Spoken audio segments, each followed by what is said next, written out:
অদ্ভুত সব গায়েবী মামলা দেখেছি, কিন্তু এই এই অদ্ভুত মামলা হওয়ার প্রক্রিয়া কিন্তু এখনো বন্ধ করা নাই। আমি একটু কাগজ দেখে বলি, আমার সুবিধা হয়, যে ক্রিকেটার সাকিব আল হাসানের বিরুদ্ধে মার্ডার কেসের মামলা হয়েছে, অভিনেতা জায়েদ খান, যেটি আমি আগে বলেছি, তার বিরুদ্ধে মামলা হয়েছে, বাফুফের সভাপতির বিরুদ্ধে মার্ডার কেস হচ্ছে, আগের সরকারের দুর্নীতিবাজ মন্ত্রী যার বিরুদ্ধে হতে পারতো গুছানো সুন্দর একটি দুর্নীতির মামলা বা মানি লন্ডারিং এর মামলা, তা না করে ঢালাও ভাবে নিউ মার্কেটের একজন হকার হত্যা মামলাকে সবাই গ্রেফতার দেখানো হচ্ছে, এবং আদালতও সেই সব মামলায় কারো জামিন মঞ্জুর করছে না, ঢালাও ভাবে রিমান্ড দিয়ে যাচ্ছে। পার্থক্যটা তাহলে কোথায় হলো প্রফেসর? পার্থক্যটা আপনাকে বলি, ধরেন আপনি, আমার এতগুলা নাম তো মনে থাকবে না, দুইজনের নাম মনে আছে, সাকিব, জায়েদ খান।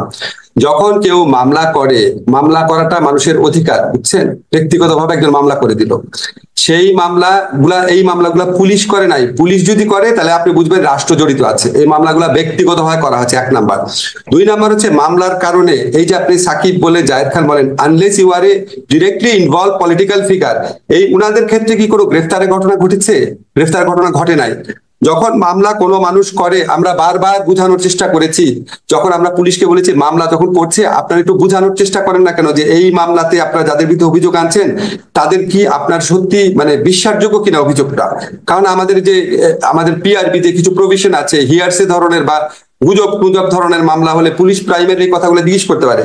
পুলিশ কাছ থেকে এবং এমনকি আদালতের কাছ থেকে আমরা যে তথ্য পেয়েছি, যারা মামলা করতে আসে তারা এত বেশি প্রেশার, ওইখানেও এক ধরনের মানে মব প্রেশার থাকে, যে পুলিশের পক্ষে এবং কোনো কোনো ক্ষেত্রে আদালতের পক্ষে, যারা বিগত ফ্যাসিস্ট রেজিমের আমলে যাদেরকে নিপীড়ক সংস্থাতে পরিণত করা হয়েছিল, তাদের সেই মরাল কারেজ থাকে না এই উন্মত্ত জনতাকে কনফ্রন্ট করার জন্য। এগুলি ঘটনা প্রথম দিকে ঘটেছে।